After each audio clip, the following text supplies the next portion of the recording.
All right, welcome back to another episode of the Cody Tucker Show. As always, I'm your host, Cody Tucker. So, what have I been up to? So last night, I went down one of my many just internet rabbit holes.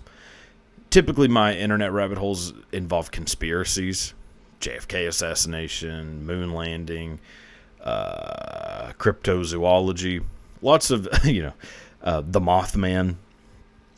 Lots of things that,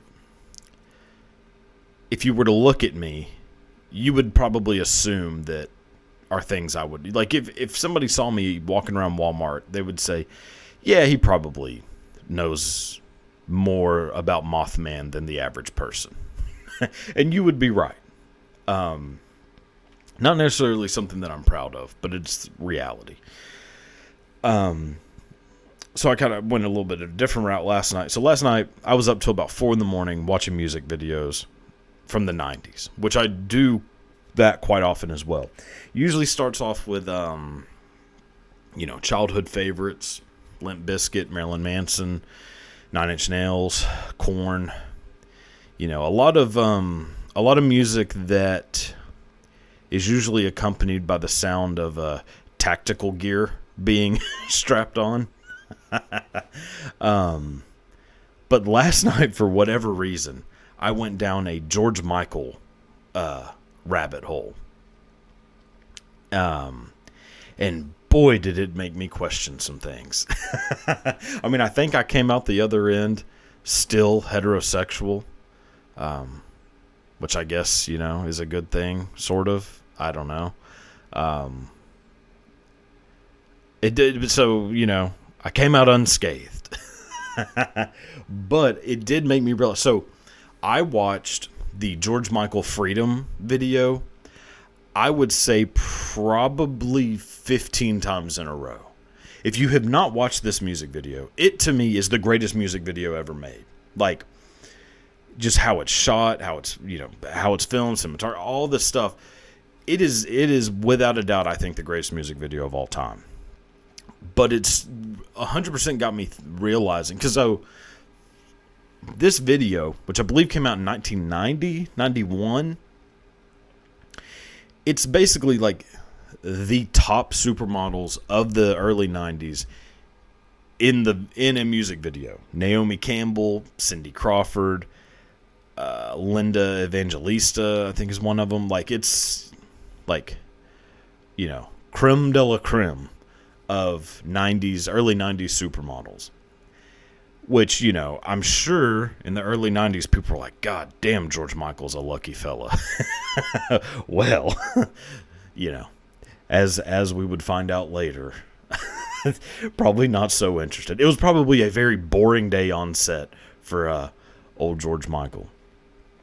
But for me watching, I was like, it is staggering to me how much of a range of attractiveness, like of peak attractiveness to just dog shit ugly, there is in human beings. And I know where I fall in that. And it's pretty far down the line, I will say. Like, I'm aware of who I am.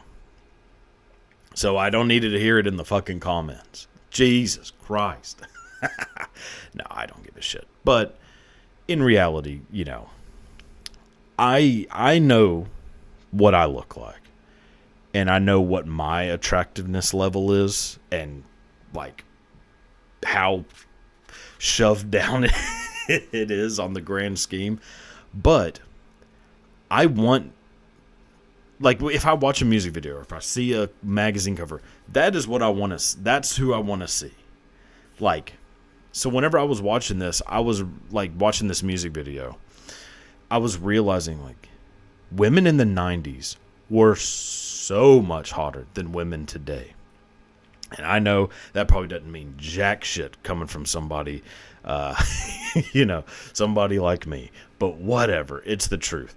Like, these women, like, when you watch that video, you're just like, oh my God, these women are... Like, it doesn't make sense that they are real human beings. And, like, now, comparing so you have like Cindy Crawford, Naomi Campbell, arguably two of the most attractive women who have ever existed. And like today, all we got's like fucking Margot Robbie and fucking Harry Styles. Like we don't have shit compared to the early 90s. And yeah, whenever I was watching, I was like, God damn, man. It really was a different time back then. And it just, I mean, I'm always in a state of wishing that I didn't exist right now, that I existed way further back. Not that it would have mattered. It's not like I had a fucking chance of banging Naomi Campbell. I mean, but still, like, it just, boy, did it seem like a fun time. And I'm sure George Michael was having a blast. I mean, not the same kind of blast that I'd probably be looking for, but a blast nonetheless. So, I just thought I would go down, give a little tale of what I've been up to in the past 24 hours.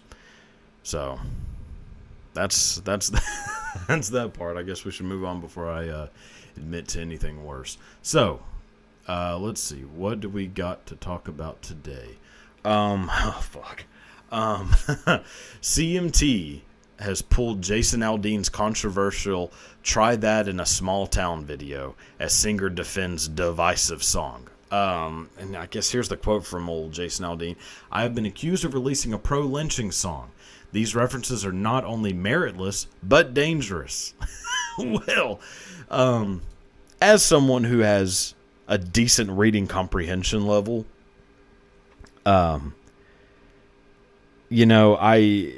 I decided to read the lyrics and try to figure out, is Jason Aldean telling the truth and that this is all just, the woke agenda? Sorry, L. Sorry, J-Dog, but you fucked up. Like, this song is so clearly about pro-lynching, and all these people defending it who are like, no, he's not talking about fucking lynching nobody, he's just talking about protecting what's yours.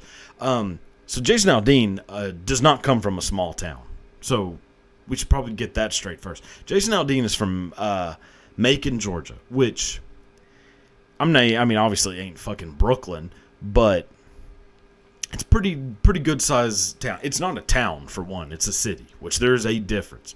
If you live in the, bumfuck adjacent, like I did growing up, there's a difference between a town and a city.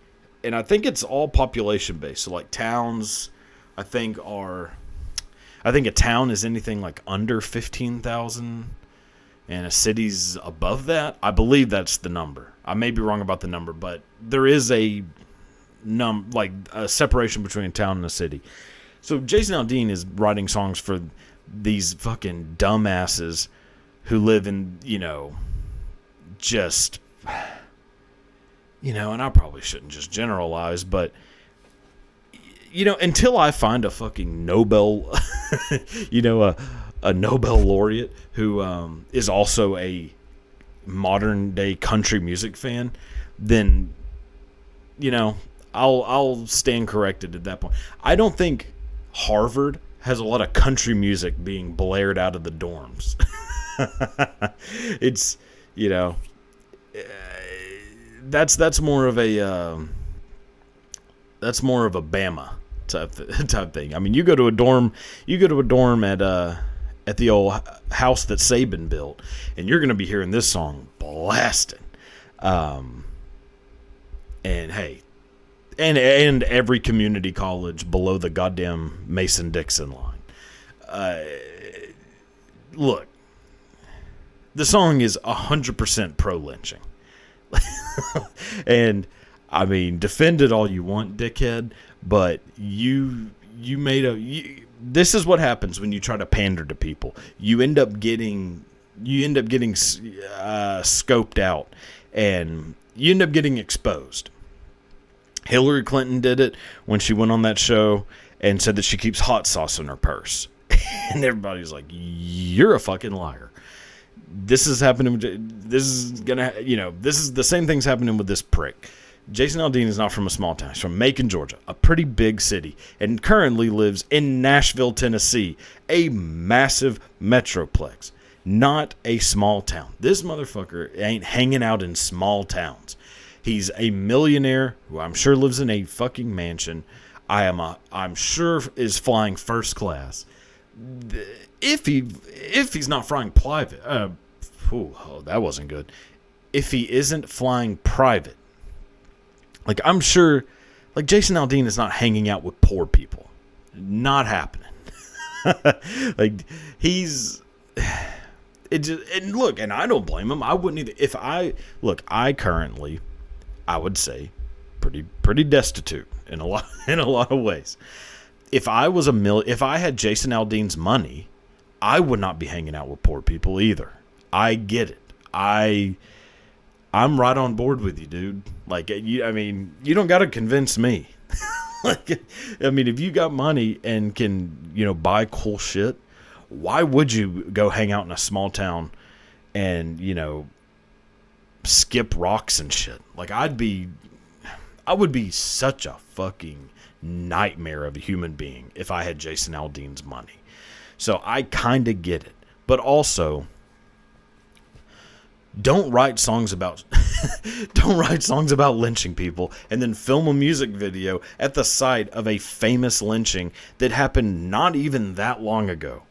Like, you gotta just sort of, you gotta know that that's what you're doing, which obviously doesn't give a shit. He's writing music for dumbass crackers who get their fucking panties wet over songs about lynching and protecting my small town. Like, they're going to come in and try to change our small town. Like, you know what? Most people don't give a fuck about what you're doing. You do your shit, we'll do ours. And I would say somewhat in the middle, because like it definitely grew up in, a decently small place. But I like to think I don't have like small town mentality. Could be wrong about this. 100% could be wrong. But like country music just sucks so bad. I mean, it is the next to like EDM, country music is the worst type of music on earth. It's like it. And I know like a lot of AI generated shit is coming out. Country music has sounded like it was country music sounds like it's produced by a hillbilly AI. Like that it fits a formula so like to a T. It is astounding. Like all like the cliches of country music are so true. Like, it is mind-boggling. I'm telling you, if you just randomly, like, go to, like, Spotify and play a random country music song, you'll be able to knock off, like, you'll be able to check off at least five of the country music tropes. Dog, truck, dirt road, beer, country, troops, God, ex-wife, possibly. That's the elite eight of country music. Every country music song has at least 5 of the 8. I would say that. I would put a lot of money on that. Jason Aldean just took the boy, did he make it. He made a boo-boo. That's really what it amounts to. And good luck to you. You'd think after having a massacre at one of your concerts, you'd probably be like slightly more pacifistic, but apparently not. Apparently, if somebody comes to your small town and they do some shit you don't like, you should kill those people. That is the cliff notes of try that in a small town. Incredible, absolutely incredible. And the song's really not very good. Like, if it, all things considered, the song kind of sucks. So, there's that. So, I guess enough about old Jason Aldean. Let's move on. Okay, so Disney released some photos of the new Snow White and the Seven Dwarfs live action remake, and it is causing quite the stir, especially amongst the Jason Aldean crowd. Boy, I swear to God, it's like Disney is trying to give all of our grandparents aneurysms. Like, I mean, my granddad is like 90% blind, and this is like pretty much the only time I've been happy for that, and that he's probably also happy for that. And I'm not saying I'm against this. Like, do whatever the fuck you want in a movie. But if that old bastard saw what I'm seeing right now, dude, his eyes would roll back in his head, and he would just start swinging. Like, he would turn into a goddamn shark, and everyone within a quarter-mile radius would be in severe danger. Like, so just so you know, the Snow White and the Seven Dwarfs remake, apparently they're not putting dwarves in, or there's like one of the dwarves. The dwarves aren't dwarves. The dwarves are an amalgam. Let me slow down for a second. The dwarves are, some are dwarves, some are not dwarves, some are white, some are not white. It's just a giant mixture of people playing the Seven Dwarfs. And Snow White is played by someone who is Hispanic, which it is. So, one, I mean, I don't give a fuck. Make it however you want. Make your goddamn dwarves, they could be whatever. I mean, but Snow White, goddamn.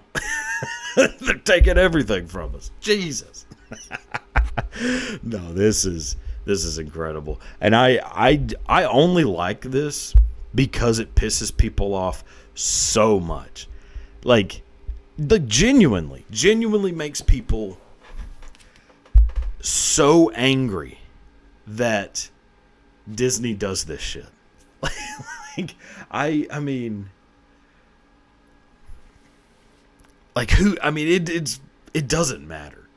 It's fine. Like, you'll be okay. But it's so fun. It's fun to, like, go up to anyone. So just a fun trick you can do is to go up to any white person over the age of, I'd say 45, and just talk about Little Mermaid. Just say the words. Just say that you went and saw The Little Mermaid. Say, oh yeah, I saw Little Mermaid. It was really good. And just watch the fucking, the twitches in their upper lip. I mean, they'll get the little eyelid flutter. Like, they are seconds away from going into full cardiac arrest with any mention of what Disney is up to. And I fucking love it. And look, I mean, I know what they're doing. I know Disney is doing this. Disney's obviously doing this on purpose. They don't give a fuck about, diversity, equality. They don't give a shit about that. They just don't want to be the company that gets shit on for not being diverse. That is all they're doing. They're just like, look, we are murdering people at an alarming rate. We are exploiting so many people, but we are going to make damn sure nobody thinks we're racist. Like, we will not have that notch on us. And doing a hell of a job. Doing a hell of a job at that. Just know that you are inadvertently killing off every senior citizen in the United States by doing this. So, their old dusty blood is on your hands, Bob Iger. All right, let's move on. Oh my God. All right. So tourists are now flocking to Death Valley to experience the possible world record heat of 131 degrees, which would be setting a world record for the hottest world temperature ever reliably recorded, according to the National Weather Service.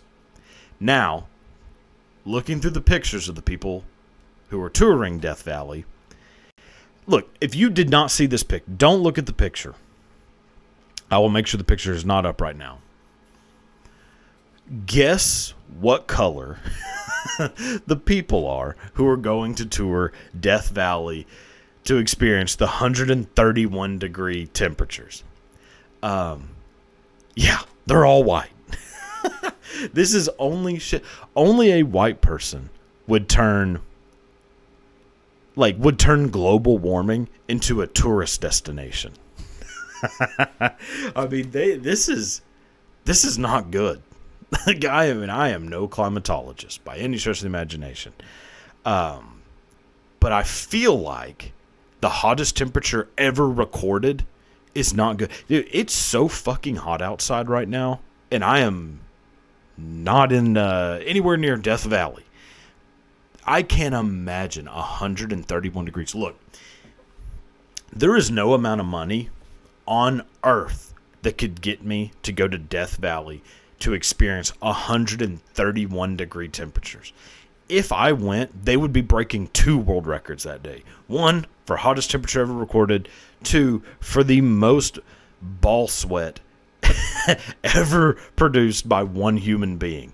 It would be disgusting. Like, you would be able to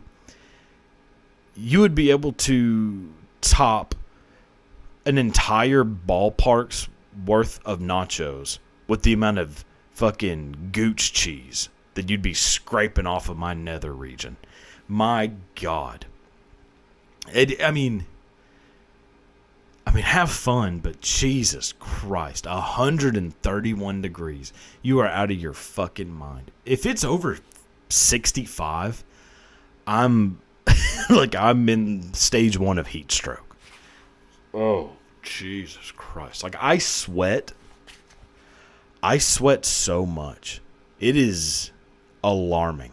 I also drink at least a gallon of water a day. Actually, by 5 p.m., I've drank 1.5 gallons of water, and I'm not exaggerating that amount.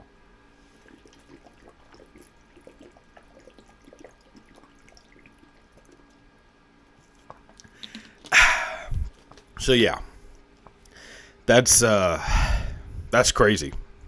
That's a lot of heat. That's a lot of heat for one place. But good luck. Hope for the best. Hope you find what you're looking for. All right. So last topic before we go into some little fun bits of history. So Disney's Indiana Jones 5 took in $300 million at the box office so far. A disaster for CEO Bob Iger and Lucasfilms. For $300 million to be a disaster is crazy to me. Like, I guess movies cost $1 billion to make. Like, I thought 300 mil was a home run, but I guess it isn't. Maybe I'm just way behind. But also, this Indiana Jones 5, I have heard was complete. Look, okay, so I have not seen Indiana Jones and the fucking dildo of destiny, nor do I plan on seeing it. For them to be surprised that people didn't want to see an 80-year-old man pretend to be an action hero, yeah. Like, how was that shocking to anyone? How in the fuck do you think people are going to want to see this? Like, nobody wanted to see the last Indiana Jones, and he was fucking 15 years younger then. People still didn't want to see it. Like, what makes you think people are going to want to see this now? Because you fucking CGI'd his face to make him look young for a little bit? Nobody wants to see this. If you're going to make an Indiana Jones now, you have to just have a whole new Indiana Jones. And it would still suck because it's not Harrison Ford. But also, I don't know if you've ever seen recent interviews with Harrison Ford. Harrison Ford is no longer Harrison Ford. Harrison Ford has become the old man sitting at a, country kitchen cafe, arguing with waiters. Like, that is who Harrison Ford has become. Harrison Ford is just a grumpy old man. And yeah, it's not believable that he can be Indiana Jones anymore.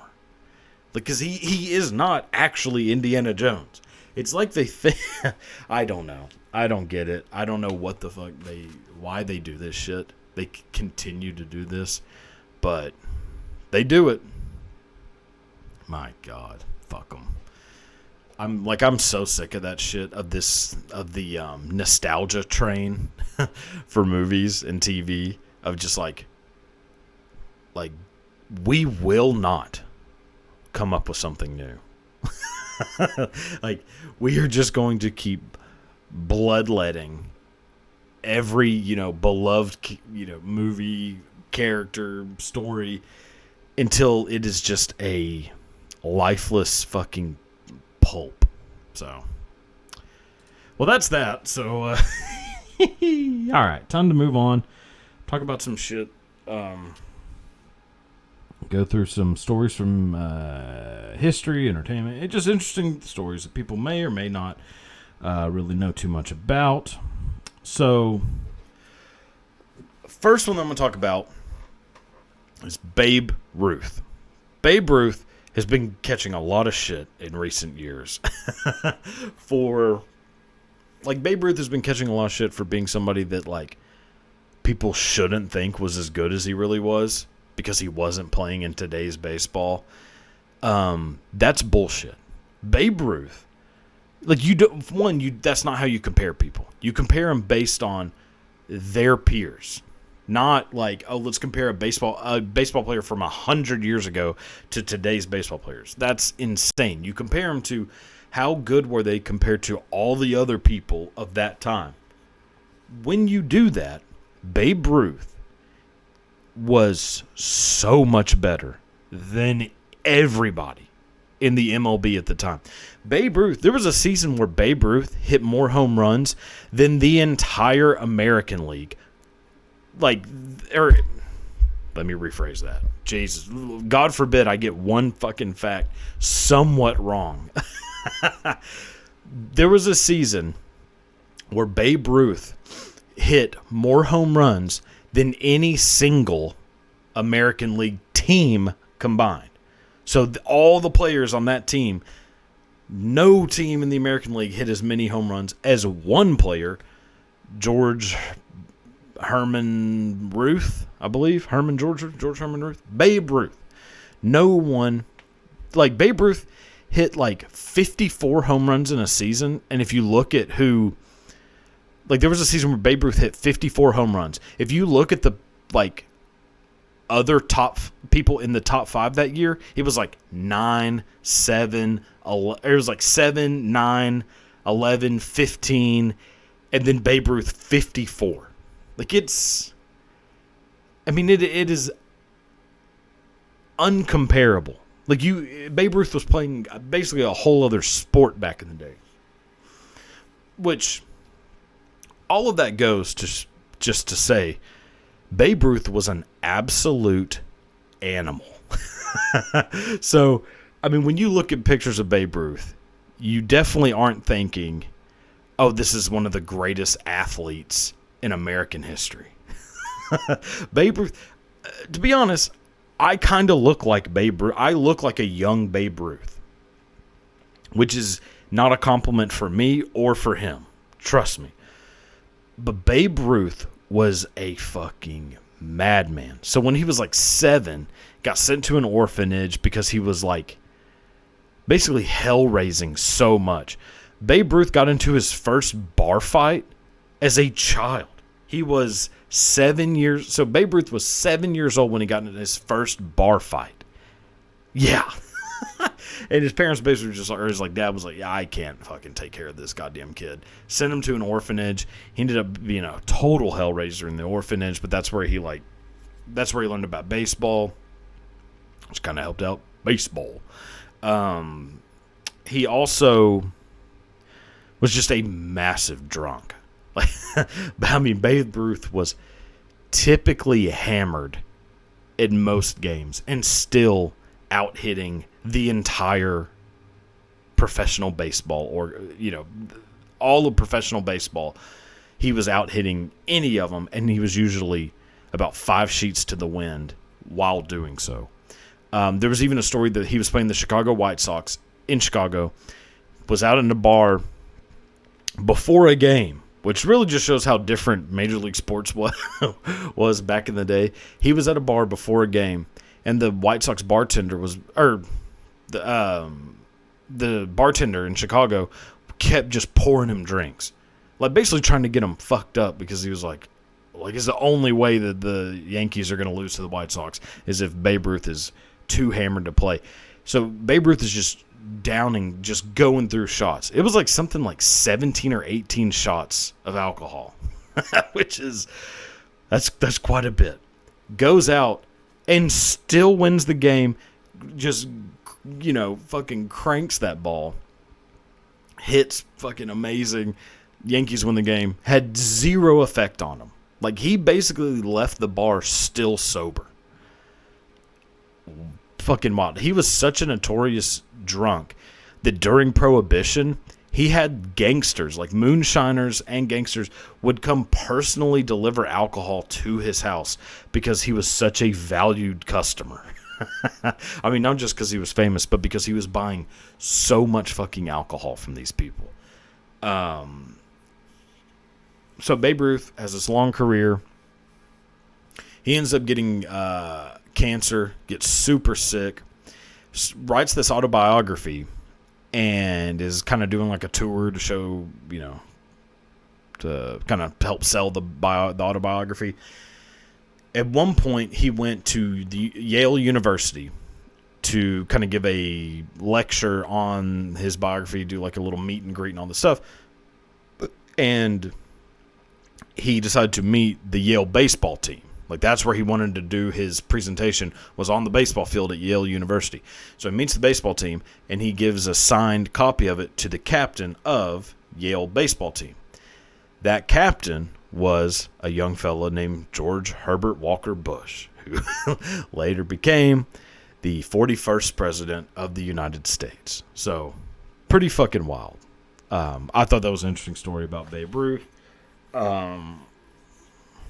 Jesus. So this one is fucking incredible. So next story is about, arguably one of the most famous guitarists of all time. Fella by the name of Slash. So Slash, obviously, legendary guitarist of Guns N' Roses. Also, at one point in his life, especially during the heyday of Guns N' Roses, a notorious partier, hardcore drinker, drug addict. Like, dude was burning the candle at both ends, going balls to the wall, 24/7. There are so many crazy stories you can find out about Slash. I'm just going to go through like a couple. So one, he was supposed to do a show in Vegas and hang out with comedian legend Sam Kinison. Also a fucking wild person. But Slash ended up getting sick and canceled and didn't do the show. Sam Kinison took that really the wrong way and was pissed that Slash canceled. And they later ended up in the hotel room together hanging out. And Sam Kinison just like kind of went off on him. And Slash did not appreciate it. So Slash kind of jumped him a little bit. And then as he then was like getting ready to leave, and as Slash was leaving, little Sam Kinison, so Slash fucks with Sam Kinison a little bit. Slash, as he's leaving, turns his back to him. Sam Kinison jumps him from behind and gets on him and starts choking him like to actually try to kill him. Like Slash said that he thought this was it. That this is the end of me. Sam Kinison is literally murdering me right now. And then Duff McKagan, bass player for Guns N' Roses, comes in, beats the shit out of Sam Kinison, saves Slash's life, and that's that. Go back in time a little bit. When Slash was 13, he walked into his mom's bedroom and found her having sex with David fucking Bowie. So, yeah, Wildlife for Slash. But the one that I thought was just fucking wild is that during the 80s, Slash, high as shit, on just a huge bender, is in, I believe, in Arizona, staying at this like resort, and Slash has taken just an insane amount of drugs and is losing his mind to the point to where he has these paranoid delusions that the Predator from the 1987 classic with Arnold Schwarzenegger, that the actual Predator is out to kill him and is chasing him. Like, legit is seeing this thing coming after him. Full Predator. So Slash is running through this, whole resort area butt-ass naked. Probably top hat over the penis, little cigarette hanging out of the urethra. If I'm just imagining. Slash is running through this area, busts through the glass door of the country club, and grabs one of the staff workers and holds her as like a human shield, thinking that he is about to be zapped to death by the Predator. So, yeah, don't do drugs. My God. So there's a crazy story about Slash that I thought was very interesting. The last one is a little more sad. Is a little bit of a downer, which I probably should stop ending these on like the most depressing stories possible. But, well, I mean, I can't help it. So this is the story about a guy named John Brisker. So this name, I would imagine most people do not know who this is. John Brisker was a player for the ABA, the American Basketball Association. The ABA, there's a whole history of the ABA. It was basically the NBA's, little brother that in some ways was kind of cooler than the NBA. It's where, like, Dr. J came from. Like, they had the, red, white, and blue striped ball. Like, the ABA was kind of fucking cool. It's like semi-pro, Jackie Moon shit. That's pretty much the ABA. The ABA ends up getting absorbed by the NBA, becomes one whole thing. And so, like, a lot of teams today, that's what they were, at one point, teams of the ABA. So John Brisker was a player who played for the ABA.